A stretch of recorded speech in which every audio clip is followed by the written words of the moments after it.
You have only 1 month left to buy a house, otherwise you'll never be able to buy a house ever again in your life. You believe that?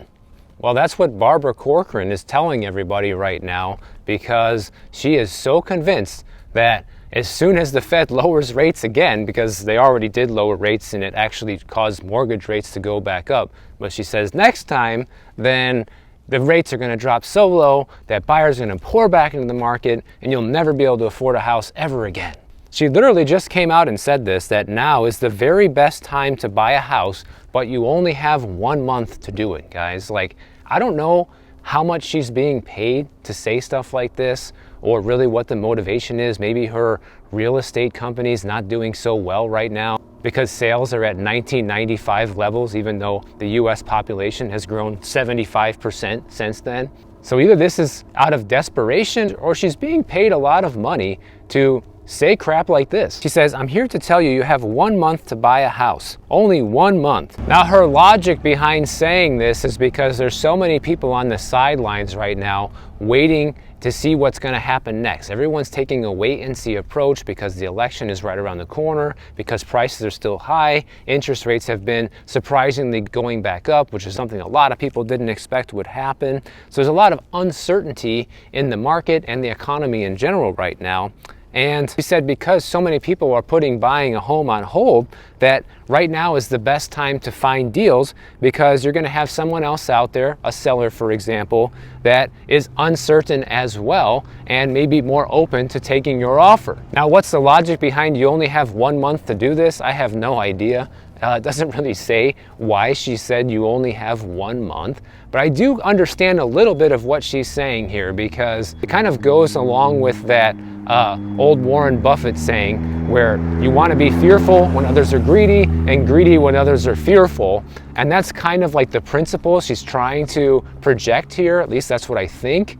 But I think her intentions are not very good. Now is not the very best time to buy a house, unlike she says. It's actually probably the worst time ever to buy a house, except for maybe in the middle of 2022. I mean, you can just see for yourself, guys. Just go and look in pretty much any market and you're going to see homes for sale that have price reductions. People are not able to sell houses as fast as they were a year ago, 2 years ago. So the whole game is over. You know, it is shifting into buyers' favor. So it's a better time to buy a house now than it was, for example, 2 years ago. But it's definitely not the very best time. That time is still yet to come. Also, another one of her reasons for saying stuff like this is because home prices are going up. Like when you look at how much the median home price is going up this year, she says you're probably going to see the same thing happen again next year, where median home prices are going to continue to go up.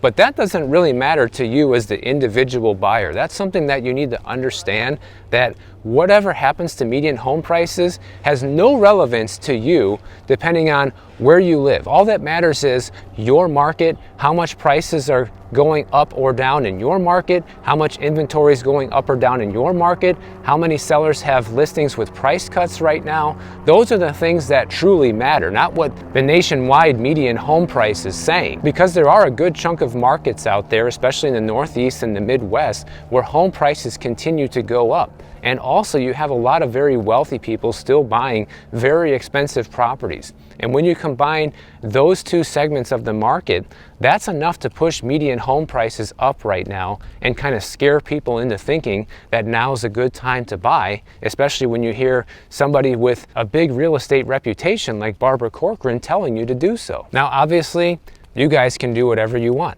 I am not telling you that you should buy or shouldn't buy. That's only something that you can decide when is the right time for you based on your current financial situation and family needs. But I'm willing to bet that at this point in the game, it probably doesn't really matter what anybody else says. Not me, not Barbara, not hedge fund managers, not Warren Buffett, not anybody, guys, because the reality is most people just can't afford to buy today at all. In fact, there is this vicious cycle that people just can't break out of that continues to get worse, and it's called living paycheck to paycheck. In fact, people at all different income levels across the spectrum have seen an increase in the amount of people in those segments living paycheck to paycheck. This is something that is continuing to get worse, not better. I've seen a lot of those videos on YouTube asking people like who they're going to vote for and all this stuff. Is your life better today than it was 4 or 5 years ago? And people have different answers on that. But just looking from this perspective alone, today compared to 5 years ago, there are more people living paycheck to paycheck than ever before, with about a quarter of all households saving next to nothing from their pay each month. And this is data from Bank of America. Surprise, surprise, most people spend all of their income on necessities, which include expenses like housing and food, two of the expenses that have gone up the most with the big increase in inflation. And we're all supposed to believe that because the CPI is back down in the mid-2s, that everything is back to normal and all is well in the world again. But that is absolutely not true.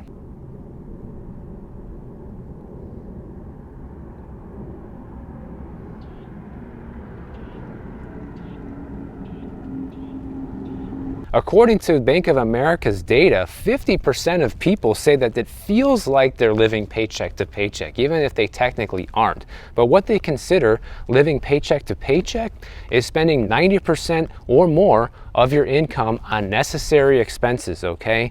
And 30% of households are doing this right now, guys. 30%. Spending more than 90% of their money on things they need just to survive. And 25% are spending more than 95% of their income on necessary expenses. And you can see in this data chart here, going back to 2022 quarterly, that the amount of people that are living paycheck to paycheck has been steadily rising. The ones that are absolutely doing it and the ones that feel like they're doing it, it's all been on the rise. And obviously it's people on the lower end of the spectrum that fall into this more than people who make a lot of money, right? Wrong. Actually, it's happening to people across all different income groups. 35% of households living paycheck to paycheck right now made less than $50,000 a year, and 20% of households living paycheck to paycheck made more than $150,000 a year. Take a look at this chart here, guys. This shows you the increase ever since 2019 of the amount of people living paycheck to paycheck in all different income brackets, from less than 50 grand a year all the way up to 150 grand a year, and every single year in between there has been increasing. You're not seeing these numbers go down. And I know a lot of people might think like, how can somebody that makes over 150 grand a year live paycheck to paycheck? Well, that's easy. You know, that doesn't require any effort at all. It doesn't matter how much money you make, it only matters how much you keep. So you can make $1 million a year and be living paycheck to paycheck if you can't handle your finances, if you can't budget properly and spend the right amount of money and save the right amount of money. Another thing that's interesting that came out of this Bank of America data is it highlights that not everybody in the baby boomer generation is doing great right now. Like, baby boomers have the highest concentration of wealth out of any generation, that's for sure. They had basically the best opportunities in terms of jobs, were able to ride up an ever-increasing stock market, see their wages outpace inflation for pretty much their entire working careers, and have favorable investment opportunities along the way. But in fact, 30% of baby boomers right now said they're spending more than 95% of their paycheck on necessities, compared to less than 20% of Gen Zers who meet that criteria. Obviously, Gen Zers are quite young, and a lot of them are probably still living at home with their parents. At least that's what we've heard in other studies, so that could be the reason why not that many Gen Zers are struggling. So once again, this is not a sustainable situation either. You know, we see the US debt continue to rack up. That's going nowhere but up, which is a ticking time bomb. One day, that debt is going to come back to haunt us, and that day may be coming soon. The same thing is happening with regular people in regular households. You're seeing the amount of people living paycheck to paycheck across all different income groups rise substantially over the past 5 years with no sign of slowing down. So just by looking at the current trajectory, if things keep going in this direction, you're going to have 40% of households living paycheck to paycheck, and then 50%, and then before you know it, almost everyone, except for people that are extremely rich or have been very smart with their finances and didn't fall into the trap of doing so. It's like all of these things are happening at the same time that are creating a lot of insecurity for people, both emotionally and financially, guys. Like, If you can't afford to keep a roof over your head, then how are you supposed to function properly with everything else you're supposed to do in life? You know, the situation that's happening right now hasn't really happened since the Great Depression, which is why so many people compare what's happening right now in today's economy to what happened back then, because it's actually not that different. In fact, if you're a home buyer in the market today, just to be able to buy a home, you need to be making 86% more money than you were before the pandemic. That's the only way that home prices today are affordable. So raise your hand out there, even though I can't see you, if you've gotten an 86% raise over the past 5 years.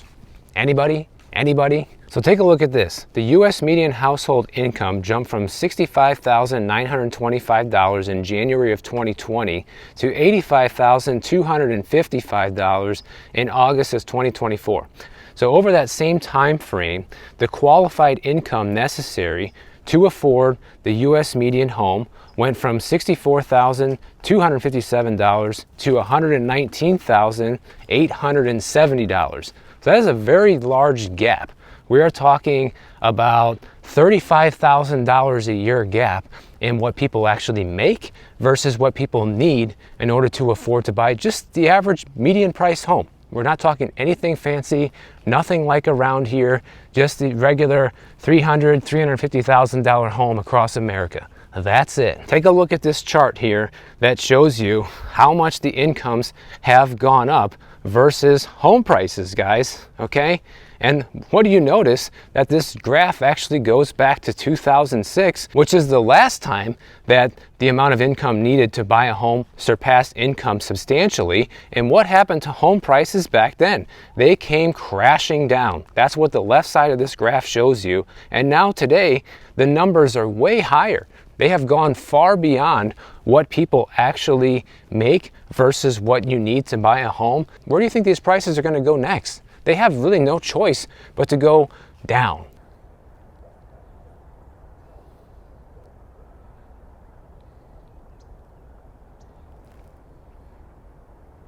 There are only a couple scenarios where it doesn't go down, okay? You're going to have to see the government come in and basically subsidize housing even further. They already do this a lot with buying mortgage-backed securities, offering 30-year mortgages that Freddie Mac and Fannie Mae buy on massive scales, having FHA programs, things like that, loan modification programs. All of this stuff exists to subsidize the housing market, but it needs to get even crazier than that in order for these prices to sustain. They would have to basically start giving people money to buy homes. That's pretty much where it would go from here. People would have to start getting free money, like a lot of free money. They can also start introducing things like 40-year mortgages and stuff like that, which they're already doing for people that can't afford to make their mortgage payments if you have an FHA or VA loan. But what you're seeing is the median household income went up about 30% between January 2020 and 2024, but the median price home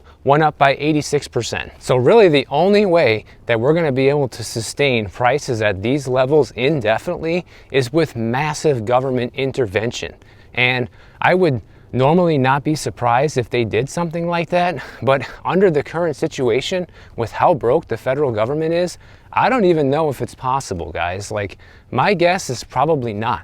We are so far into debt, we're in so much trouble already in this country. I don't see how they could make it work. I really don't. Because every time they introduce free money programs and give people money for this or that, whether it's housing or food or whatever it ends up being, all that is inflationary, which means that it's going to cause the prices of homes and goods and services and everything else to go up even more. Like, imagine if you just cut yourself with a knife and you're bleeding, right? And then your logic on how to fix the cut and how to stop the bleeding is to put a small Band-Aid on it and then cut yourself again. That's kind of what they're doing. Clearly it makes no sense to do that. Nobody in their right mind would do anything like that, right? But that's exactly what the federal government is doing to sustain this house of cards economy. Now, I just mentioned a minute ago, one of the things that could be a potentiality to make this housing market last forever and keep prices high forever is an introduction of a 40-year mortgage on a large scale, because right now you can only get that as a loan modification if you're an FHA borrower for the most part. But it didn't always used to be like this, guys. You rewind 100 years, people only got mortgages for like 3 years and they paid off their house. And then it went up to like 5 years and they paid off their house. So imagine how affordable it was to buy a house 100 years ago if you could pay it off in 3 or 5 years.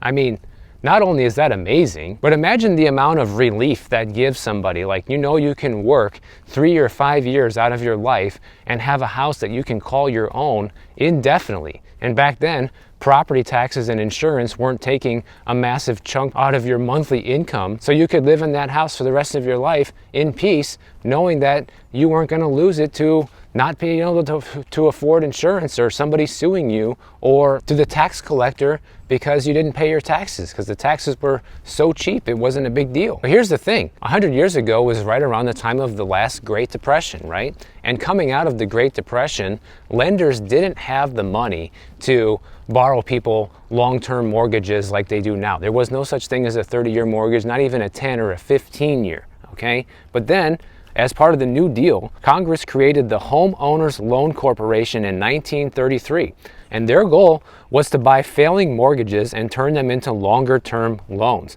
Then you had the Federal Housing Administration insured mortgages against default and set new standards for those loans, which led to the 15-year mortgage. Then over time, you had the FHA continue to just push up the term of that mortgage to continue making them more affordable. They went from 15 to 20 to 25, and then 30-year mortgages kind of became the standard, and it's been like that ever since. And then on top of that, back in the 1970s, you had lending in general. So if you're a bank and you decided to lend out money and give somebody a mortgage, that all of a sudden became far less risky, because then you had government agencies like Fannie Mae and Freddie Mac start to buy mortgages from lenders. So no longer did banks have to worry about defaults, because they could just sell those mortgages to these government agencies and continue making the loans. And so these lenders are making money off of the fees, the origination fees they charge you, as well as turning around and selling these loans for a profit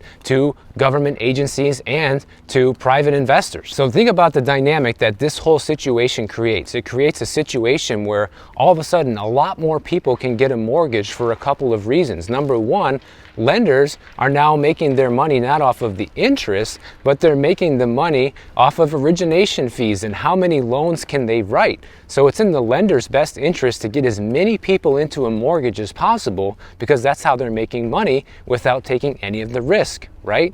And then since the government is buying all of these mortgages, then all of the risk gets shifted over to them. And then once the government owns these mortgages, then they put into place all of the things that we saw during the pandemic, and even something that we saw right now after the hurricanes, is they are able to make it so that way, oh, you don't have to make payments. You were affected by the hurricane, pause your payments for a year. Oh, we have a pandemic, pause your payments indefinitely. Like, you just don't have to pay. But in the meantime, you are accruing interest and owing more money on that house, even though you're not making any payments, guys. Even though they're not making you pay and it's not hurting you financially, it is hurting you financially in the long run. So this creates a lot of systemic problems in the housing and the mortgage industry. But here's the thing, mortgages above 30 years are not considered conforming loans, which means lenders cannot sell them to Freddie Mac or Fannie Mae. Sure, you can get a loan modification, like I said earlier, if you have an FHA loan, and get it extended to 40 years if you're in a financial hardship position, but that is not the norm for most people still. Whenever you get a mortgage, go look at the interest rates for a 15-year mortgage versus a 30-year mortgage. What you will notice is that the interest rates for a 30-year mortgage are always higher. Why is that? Well, number one, it takes longer for the lender to get their money back, and also it's a bigger risk because you have to wait longer to get their money back. So they want a higher interest rate. So if 40-year mortgages were to become a thing in the future, a standard that everybody could just go and get one, you can guarantee that the interest rates on those 40-year mortgages would be even higher than what we see now with 30-year mortgages. And here's the other problem with this solution of creating a 40-year mortgage to making housing more affordable. affordable for people is that it only temporarily makes it more affordable. Because if they introduced a 40-year mortgage tomorrow where everybody could just go and get one, then there's a good chance we would see maybe a big resurgence in home sales because a lot more people would be able to afford to buy one all of a sudden. So that would push prices up even further, who knows, maybe like 10 or 20% higher than they are right now. And then we would also level off. We would come to a point like where we're at right now, where housing is once again no longer affordable, even with a 40-year mortgage. So what's the solution then? A 50? A 60? We just keep going? No. The solution is not to do that. In fact, I think it would be better to put things in reverse and no longer offer 30-year mortgages. It should be 15 years only. You want to make housing more affordable? Let's have less lending options, guys. Let's have the government stop meddling in housing affordability and let the lenders take on responsibility for the loans that they lend out, and you will quickly see the amount of loan options out there diminish substantially to the point where if you want to get a loan to buy a house, you're going to have to be extremely qualified, and you won't be able to get a term as long as 30 years, which means that you will have to buy a cheaper house. And how will you buy a cheaper house? Well, nobody will be able to sell an expensive house anymore because no one will be able to afford to buy one except for people that can pay cash. So that's the real solution to having home prices come down. Probably never going to happen. So that's why other people say instead of that, we just need to build more homes. And I'm not against building homes. I think we should be building more homes because the more homes we build, the more options people have. But don't forget the big demographic shift that's happening with housing right now. The biggest generation in history, the baby boomer generation, is selling a lot of their real estate because they're either getting too old to maintain it or they're just dying, guys. The other thing is too, because all these different lending options exist, it makes housing more of an investment. You know, more investors are able to get into the housing market and treat homes as an investment rather than a home. And I know some of these ideas that I come up with here on the channel might sound extreme to some people, like, oh, let's have the government stop backstopping mortgages and no longer buy them and only have 15-year mortgages, and if you don't qualify, oh well, you can't buy one. I understand that would hurt a lot of people up front. But in the long run, it would actually do everybody a giant favor because people will no longer be able to sell homes at these massive prices if no one can get the financing for them. So people will be forced to lower prices of homes to the point where most people can afford it. And don't forget what I've mentioned here a couple times before on the channel, guys. When you price real estate in gold right now, home prices are down substantially. In fact, they're down like 30%. Just from a year ago. So it may look like home prices are still very expensive on the surface, but when you price it in real money, which is gold, they actually have been coming down in price. Problem is, most people don't own gold. Most people cannot buy a house with gold. So even though the opportunity to buy a home for substantially less money today technically exists, it doesn't if you haven't been saving gold. And I want to just answer a couple of viewer questions here real quick. One of them is that, is there any place in the US that the house prices are not insanely unreasonable or considered reasonable? And the answer is yes, absolutely. The Midwest is the most obvious place to look at that. You know, home prices there are still very affordable. Even though the prices have been shooting up like crazy there, they're still very affordable when compared to the rest of the country. Most people don't want to live there.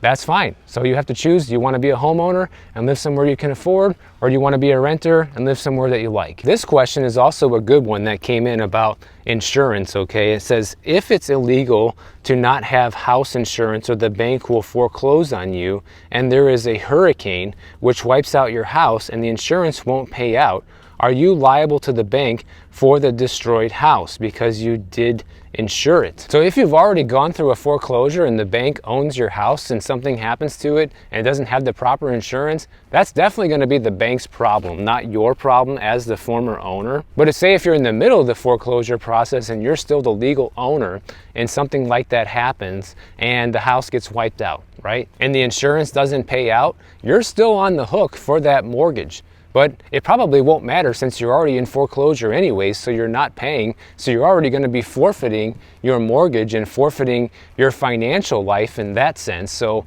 it really doesn't matter if this happens to you because you're already in foreclosure. You're already going to lose the house. You're already not going to pay the mortgage. What difference does it make if the house gets wiped out and insurance won't pay out? That's going to be the bank's problem more than yours because you're already taking a big hit financially. So it really won't matter to you. At least that's my take on it. So if you guys enjoyed this video, make sure you subscribe to the channel. And if you don't want to wait for my next video to come out, check out this one on the screen right over here, and I'll see you in the next one.